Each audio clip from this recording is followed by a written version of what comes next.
Sir வணக்கம். வணக்கம். தேர்தல் களம் இந்த பரப்புரை களம் இறுதி கட்டத்தை எட்டி இருக்கிறது. இன்னும் 3-4 நாட்களில் பிரச்சாரங்கள் எல்லாம் ஓய்வடைய இருக்கிறது. இந்த ஒரு மாத கால பிரச்சாரம் களத்தில் என்ன மாதிரியான மாற்றங்களை கொண்டு வந்திருக்கிறது? களம் எப்படி இருக்கிறது? களத்தை பொறுத்த வரைக்கும் ரொம்ப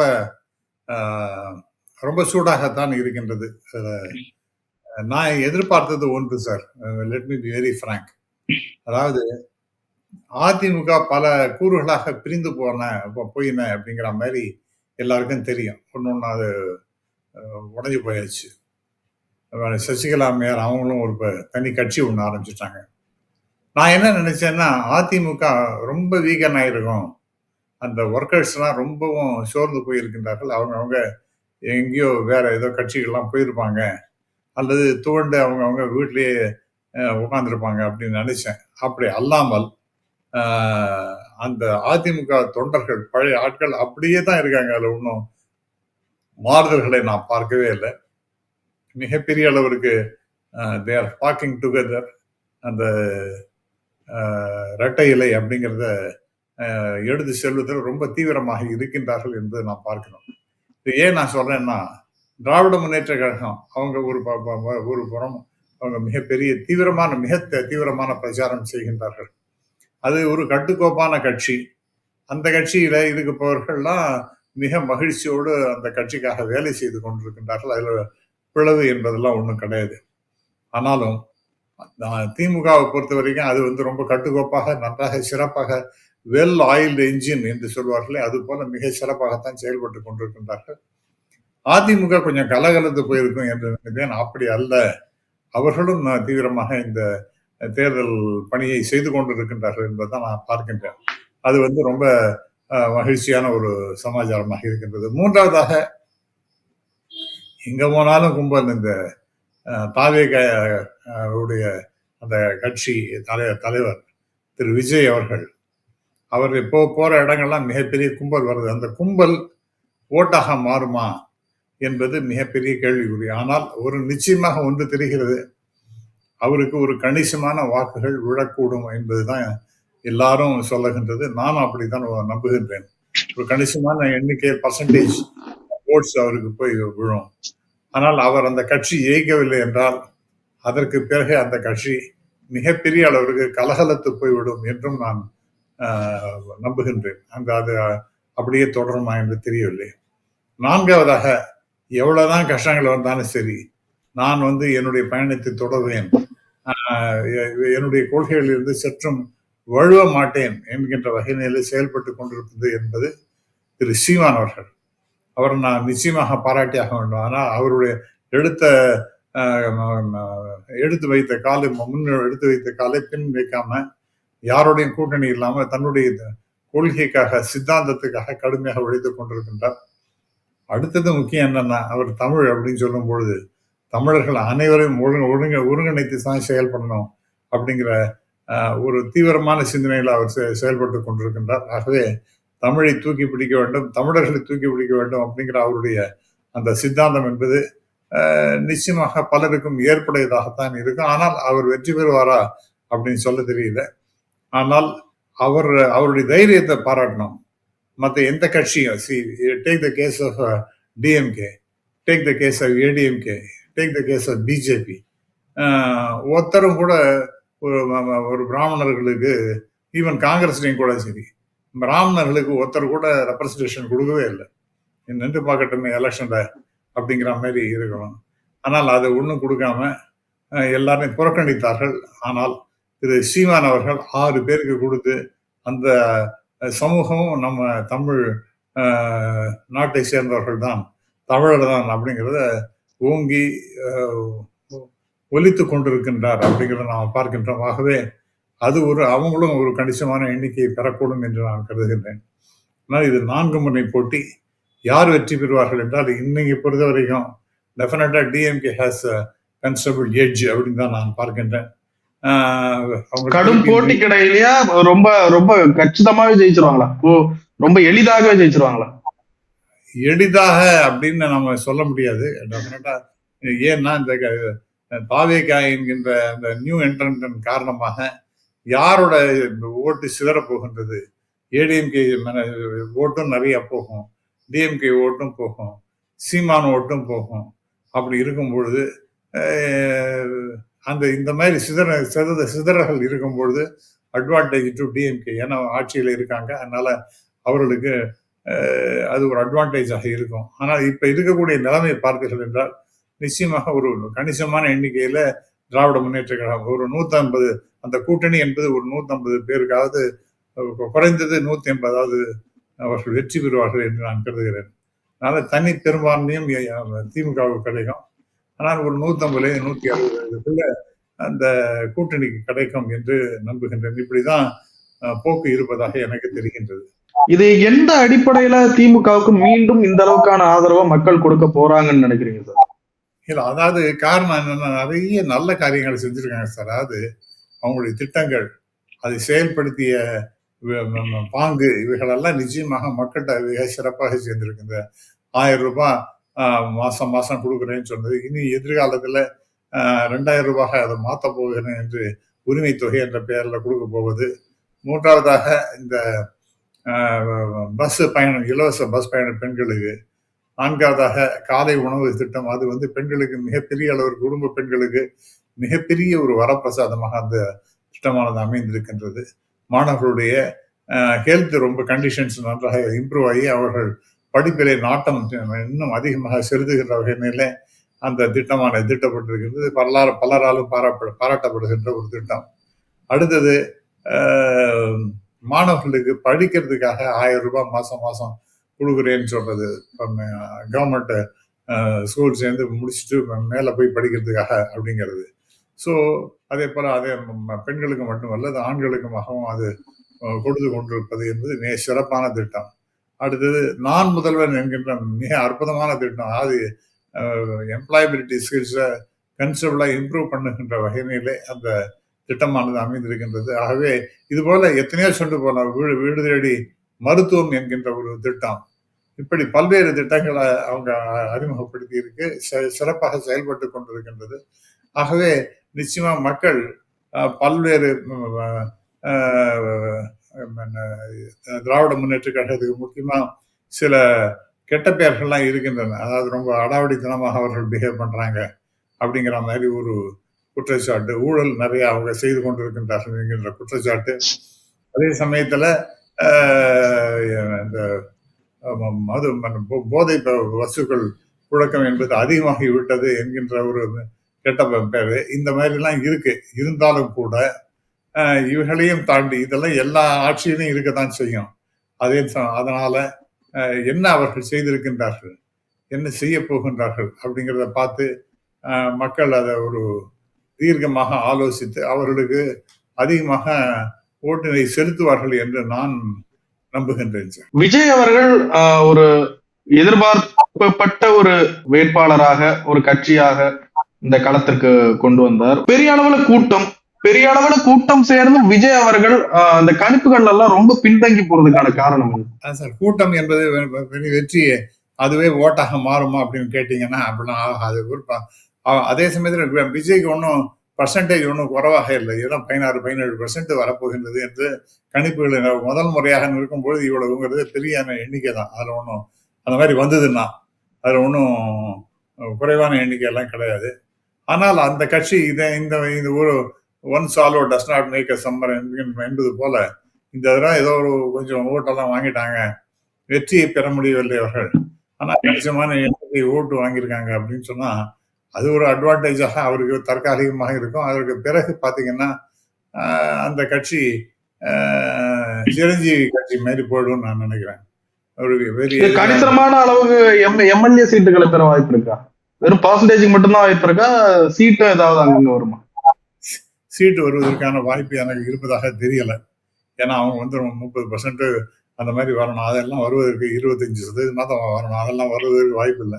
16-17% இருக்கும். ஒரு கணிசமான எண்ணிக்கை 20 சீட்டு கூட வாய்ப்பு இல்லையா தெரியல சார். ஐ திங்க் ஒரு 4-5 சீட்டு வேணா வரலாம் சார், அதுக்கு மேல வருவதற்கு வாய்ப்பு இருப்பதாக நான் நினைக்கல சார். அது ஒரு பெரிய எண்ணிக்கையும் கிடையாது. அதே சமயத்துல ஒரு முக்கியமான டெவலப்மெண்ட் என்னன்னு பாத்தீங்கன்னா, திருமதி சசிகலா அவர்களுடைய என்ட்ரி ரொம்ப லேட்டு. அது ரொம்ப அவங்க ஏன் அவ்வளவு டிலே பண்ணாங்கன்னு தெரியல. ஆனால் அவர்களுடைய ஓட்டு கணிசமாக அதிமுகவை சிதறடிக்கும். ஏனென்றால் அந்த தெற்குல அந்த முக்குலத்தோர் ஓட்டெல்லாம் அவங்க கட்சிக்காரங்களுக்கு நிறைய விழும் என்று சொல்லுகின்றார்கள். ஆகவே அந்த விதத்தில் பார்க்கும் பொழுது அதிமுகவுக்கு தெற்குல அடிபடுவதற்கு வாய்ப்பு இருக்கிறது. அந்த கணிசமான ஓட்டை இவங்க சசிகலா அம்மையாருடைய கட்சி எடுத்து விடும் என்று நான் கருதுகின்றேன். எடப்பாடி பழனிசாமி அவர்களின் வியூகங்கள்ல எதுவும் பிரச்சனை இருக்குன்னு நினைக்கிறீங்களா? 5 ஆண்டு கால திமுகவினுடைய அந்த ஆன்டி இன்கம்பன்சி இருக்கு, அதை இன்னும் களத்துல இன்னும் சரியா பயன்படுத்தலையா? இல்ல, அதாவது அவர் தனி மனிதனாக கடுமையாக போராடுகிறார், அதில் ஒன்றும் சந்தேகமே கிடையாது. அவருடைய உழைப்பு என்பது அற்புதமான உழைப்பு. ஆனால் ஒரே ஒரு அவர் ஒருத்தர் தான் இன்னைக்கு பிரச்சார பீரங்கியாக இருக்கின்றார்.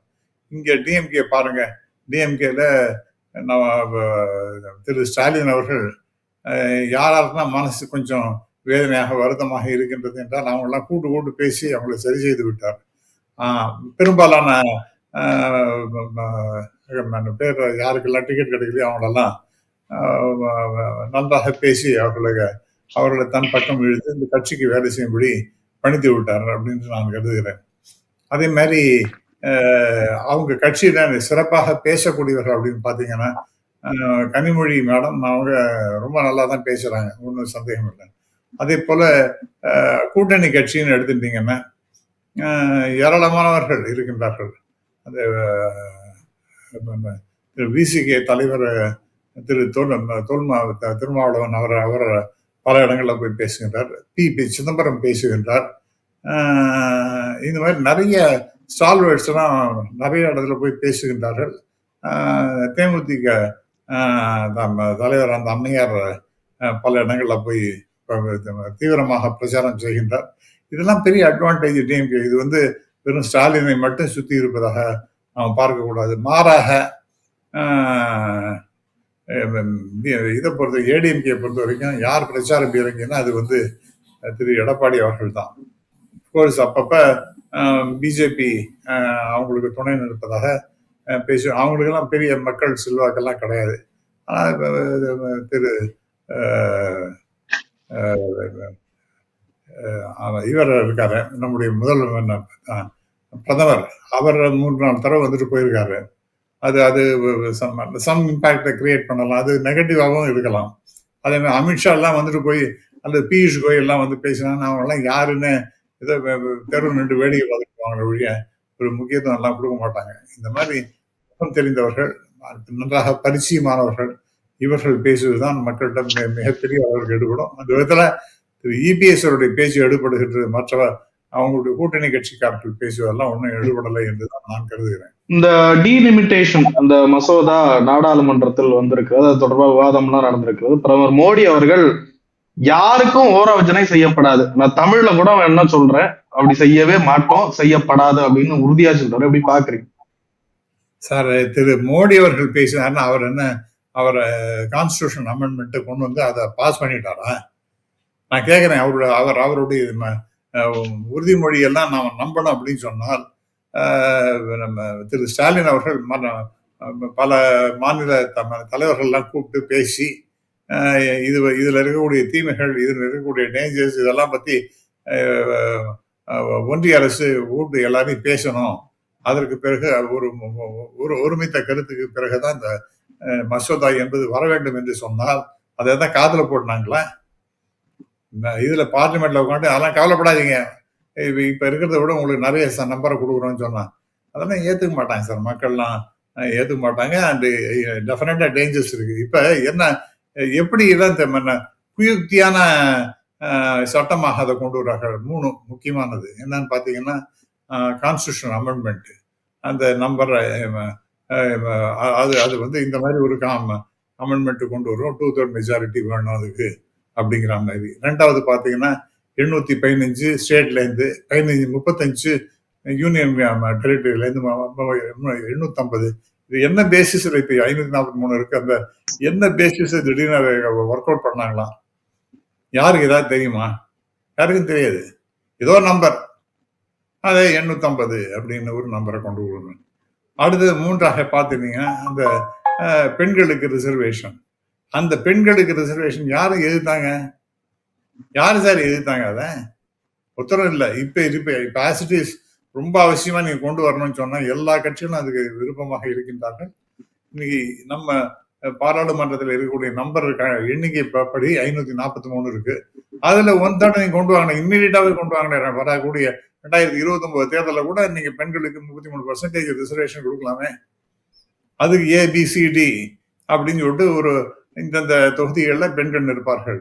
அடுத்த தடவை நம்ம இருக்கும்பொழுது EFGH அப்படிங்கிற மாதிரி அதெல்லாம் பெண்கள் இருப்பார்கள். அப்படித்தானே பண்ணா ஒன்றும் ப்ராப்ளமே கிடையாது. 543 அப்படிங்கிறதுக்கு இந்த மாதிரி கொண்டு போகலாமே. இப்ப புதுசா ஒன்றும் பெரிய வித்தையோ பெரிய ஆச்சரியத்தக்க ஒரு கான்ஸ்டியூஷன் அமெண்ட்மெண்ட் திடீர்னு எதுக்காக இப்ப இவ்வளவு அவசரம்? எலெக்ஷன் ரிசல்ட் நீங்க சொன்ன நான் முதல்ல பேசினேன். எலெக்ஷன் நடந்துன்றது தமிழ்நாட்டில் இப்ப நடக்க போகின்றது. மேற்கு வங்கத்திலையும் நடந்துட்டு இருக்கு, அங்கேயும் நடந்து கொண்டிருக்கிறது, நடக்க போகின்றது. அப்படி இருக்கும்பொழுது என்னத்துக்கு அவசரமா நீங்க இதை கொண்டு வரணும்? ஏன்னா உங்களுடைய இன்டென்ஷனே நியாயம் இல்லை, டிஸ்ஆனஸ்ட் இன்டென்ஷன். அது என்னன்னா 2-3 நாள்ல இந்த எல்லாரும் நாடாளுமன்றத்துக்கு வராம அவங்கவுங்க பிரச்சாரத்துக்கு போயிடுவாங்க. அந்த சமயத்து திடீர்னு இந்த அமெண்ட்மெண்ட்டை கொண்டு வந்துள்ள கான்ஸ்டியூஷன் அமெண்ட்மெண்ட்டை கொண்டு வந்துடலான்னு ஒரு கெட்ட எண்ணத்துலதான் இதெல்லாம் பண்ணியிருக்காங்க. இது இயற்கை இயலாது, அவங்களுடைய எண்ணமே சரி கிடையாது. ஆகவே அவங்களுடைய செயல்பாடு சரி கிடையாது. நீங்க சொன்ன அப்புறம் நம்ம பிரதமர் ஏதோ அஷூரன்ஸ் கொடுத்தாருன்னா அவர் அஷூரன்ஸ் கொடுக்கறல காத்தோட காத்து கலந்தான் நம்ம. ஏன் சார் அவர் எல்லாம் பிரமாதமா அஷூரன்ஸ் கொடுத்தாரே சார். கருப்பு பணத்தெல்லாம் கொண்டுட்டாரா? கருப்பு பணத்தை கொண்டு வர டிமானிட்டைசேஷன் அது வந்ததுன்னா அப்படியே நாட்டுக்கு தேனும் பான உடம்புமே ஒரு கருப்பு பணமும் இருக்காது, ஒன்றும் இருக்காது. எல்லா பணமும் அப்படியே கருப்பு பணம்லாம் கலெக்ட் பண்ணாங்கன்னா அது ஒவ்வொருத்தருக்கும் 15 லட்சம் ரூபா அளவுக்கு வரக்கூடிய அளவிற்கு கருப்பு பணத்தை நம்ம கொண்டு வந்துடலாம். இதெல்லாம் அவர் சொன்ன கதை தானே இதெல்லாம். அதுக்கப்புறம் கோல் போஸ்டை மாத்திட்டே இருந்தார் அவரு. ஆகவே அவருடைய பேச்செல்லாம் நம்பாதீங்க. அவங்களுடைய இன்டென்ஷன் இஸ் ஒன்று இப்ப நம்ம தமிழ்நாடு பொறுத்த வரைக்கும் மிக சிறப்பாக செயல்பட்டு கொண்டிருக்கின்றது. கல்வியாகட்டும், மருத்துவமாகட்டும், மற்ற குறியீடுகள், ஹியூமன் ரிசோர்சஸ் டெவலப்மெண்ட் அப்படிங்கிற குறியீடுகளா இருக்கட்டும், எக்ஸ்போர்ட்ஸா இருக்கட்டும், ஜிடிபியா இருக்கட்டும், இது எந்த விதத்திலையும் யாருமே குறை சொல்ல முடியாத அளவிற்கு மிக சிறப்பாக செயல்பட்டு கொண்டிருக்கின்றது தமிழ்நாடு. அதுபோல சதர்ன் ஸ்டேட்ஸும் பாப்புலேஷன் கண்ட்ரோல நல்லா எஃபெக்டிவா பண்ணியிருக்காங்க. ஆகவே அவங்கெல்லாம் நல்ல ஒரு ரிசல்ட்டை காமிக்கிறாங்க நாட்டினுடைய வளர்ச்சிக்கு.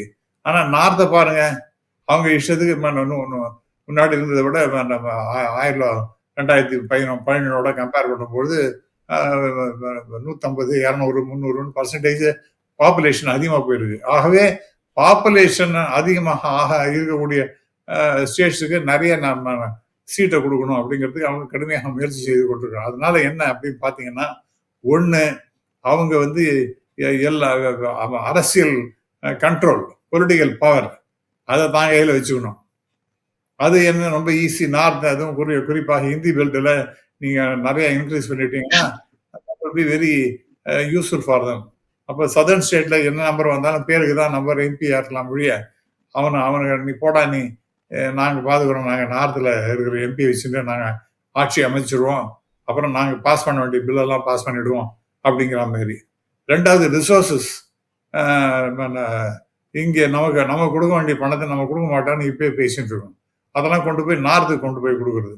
ஸோ இந்த விதத்தில் பார்க்கும்பொழுது ரிசோர்சஸை நம்ம கம்மியா பண்றது, நல்ல வளர்ச்சி குறியீடுகள் எல்லாத்தையும் நம்ம சிறப்பாக செயல்பட்டு கொண்டு மக்கள் தொகையை கண்ட்ரோல் பண்ணோம்னா அதெல்லாம் பத்தி கவலைப்படாம அவங்க நார்த்துன்னா அதாவது ஹிந்தி பெல்ட் அதுக்கு முக்கியத்துவம் தருகின்றது. இதெல்லாம் நாட்டை பிளவுபடுத்துகின்ற ஒரு செயல்பாடு தான்.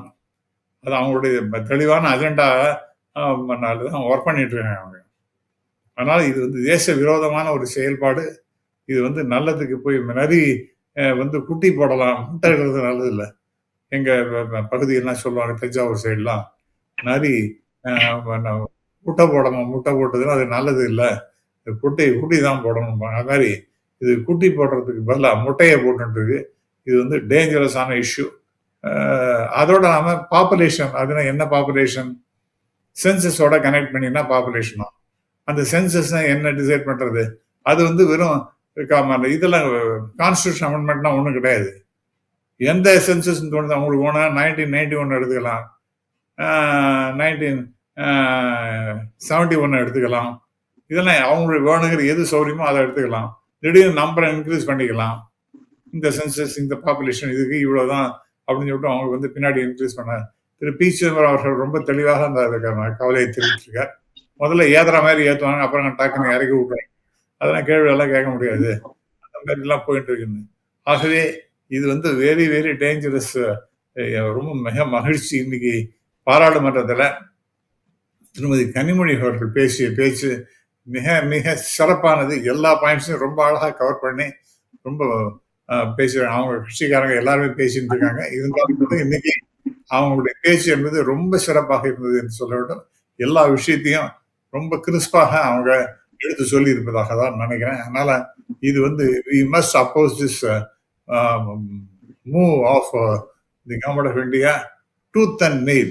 பிஜேபி அரசாங்கத்தினுடைய இந்த முயற்சி தடுக்கப்பட வேண்டும் அப்படிங்கிறத என்னுடைய அபிப்பிராயம். மு.க. ஸ்டாலின் அவர்களுடைய எதிர்ப்பை எப்படி சார் பாக்குறீங்க? நாடு தமிழ்நாடு முழுவதும் கருப்பு கொடி, கருப்பு சட்டை போட்டுக்கிட்டு அந்த இதை கொளுத்துறது, ரொம்ப வரவே விட மாட்டோம்னு மறுபடியும் எச்சரிக்கை விடுறாரு. ஸ்டாலின் அவர்களுடைய இந்த உறுதியான நிலைப்பாடு எப்படி பாக்குறீங்க? இதனால மத்திய அரசுக்கு எதுவும் அழுத்தம் பெருசு இல்ல சார். அது அந்த மாதிரி எனக்கு ரொம்ப சந்தோஷம் என்னன்னா, 40 ஜெயிச்ச போது எந்த இவங்க என்ன போய் பண்ணாங்க, என்ன கீழ்ச்சாங்க அப்படின்னு எல்லாம் நிறைய கேட்டாங்க. 40 போய் டெல்லியில போய் உட்காந்து என்ன பண்ணாங்க, இதோ பாரு 40 இருக்கிறதுனால தான் நாங்க வந்து இந்த அளவு எதிர்ப்பு தெரிவிக்கின்றோம். அப்புறம் எங்களுடைய கருத்துக்களுக்கு எதிராக எங்களுடைய இன்ட்ரெஸ்ட்டுக்கு, ஸ்டேட்டுக்கு இன்ட்ரெஸ்ட், சதர்ன் ஸ்டேட்டுக்கு இன்ட்ரெஸ்ட் எகன்ஸ்டாக இருந்தீங்கன்னா எங்களுடைய எதிர்ப்பை தெரிவிக்கும் வகையில கருப்பு சட்டை போட்டுருக்கோம் அப்படின்னு. அதுக்கு கருப்புங்கிறத நம்ம பிரதமர் நேற்று சொன்னாராம், அந்த ஈவில் விரட்டுறதுக்காக, அதெல்லாம் விரட்டுறதுக்காக தான் நீங்க போட்டு வந்திருக்கீங்களான்னு கேட்டாங்க. அது அந்த ஈவில் ஃபோர்ஸஸ் யாருன்னா பிஜேபி தான். அவங்களுடைய கெட்ட எண்ணத்தெல்லாம் விரட்டுவதற்காக தான் இந்த கருப்பு உடை இன்னைக்கு அணிந்து நேற்றுக்கு இன்னைக்கும் நாடாளுமன்றத்தில் அணிந்திருக்கின்றார்கள். திரு ஸ்டாலின் அவர்கள் அந்த மசோதாவினுடைய வரைவை கொளுத்தி இருக்கின்றார். அவரும் ஒரு கருப்பு சட்டையை போட்டுருக்கார். ஆகவே இது வந்து சிறப்பான முறையில் என்ன செய்ய வேண்டுமோ அதை செய்து கொண்டிருக்கின்றார் நம்முடைய முதல்வர் என்றுதான் நான் கருதுகிறேன். நிறைய விஷயங்களை பேச முடியும். ரொம்ப நன்றி சார். மிக்க நன்றி. தேங்க்யூ.